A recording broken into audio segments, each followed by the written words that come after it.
Liam, thank you so much for being with us today. I know you've been doing such fantastic work within the Project Eureka team and Team Plutonite.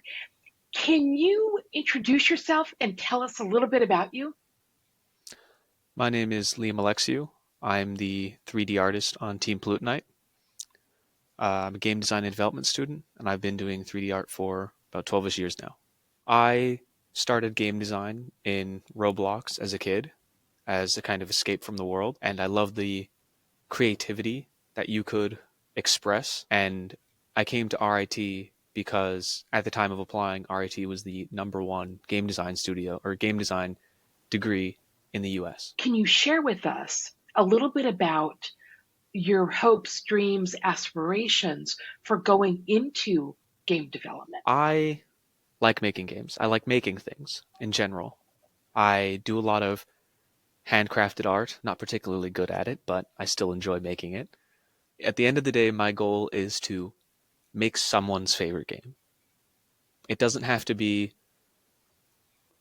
wildly known. It doesn't have to be off the charts, making millions of dollars. I just want someone to be happy playing my game. Really cool. Could you talk about your role on Team Project Eureka? Before we got picked up by Project Eureka, I was solely a prop artist.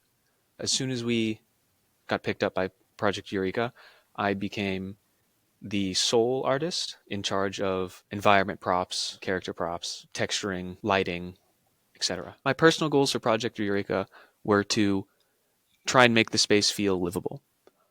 A lot of us, this is our kind of first time making something of this scope, and I believe that shows heavily.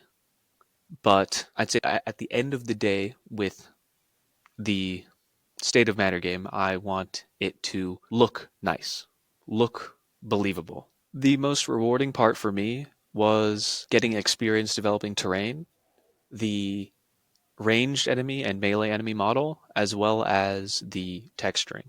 I am a big fan of texturing. It's a lot of fun. Oh, cool. Excellent. If you think about your body of work in game development and your experience thereof, can you share with us some of the insights that you've gained and perhaps some advice that you would give others? Modular assets are a lot harder than they seem. You would think you just make a whole bunch of different walls and a whole bunch of different floor tiles. As long as they all fit together, everything should work, but in reality, it is far more difficult to make them look proper. I realized a bit late in the process that I hadn't made enough variation in the lengths. All the walls had lots of different styles, but they were all the same length. Our rooms were typically 3x5 in length, all of them, and I had to fix that, which was definitely an issue. Also, unless your game is very cartoony and very stylized, I shouldn't say cartoony, very stylized, make sure the level design makes sense. Like with Portal, the reason why it gets away with having things not make sense is because it's a puzzle. It's specifically designed, the lore behind it is to test the individual in the situation. Our puzzle game is set in reality, and so sometimes we have difficulty making something a good puzzle and a good level in terms of being an actual research facility that wasn't being used to test people, but used where people lived. Excellent. Thanks, Liam. I really appreciate your insights. So, what would you say what's your favorite game and why? That is a difficult question.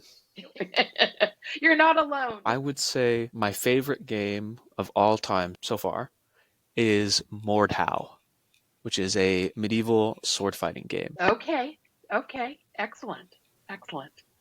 I have so loved spending this time with you, Liam. Thank you so much for the time, the energy that you put into your work and that you're doing for Project Eureka. Thank you for having me.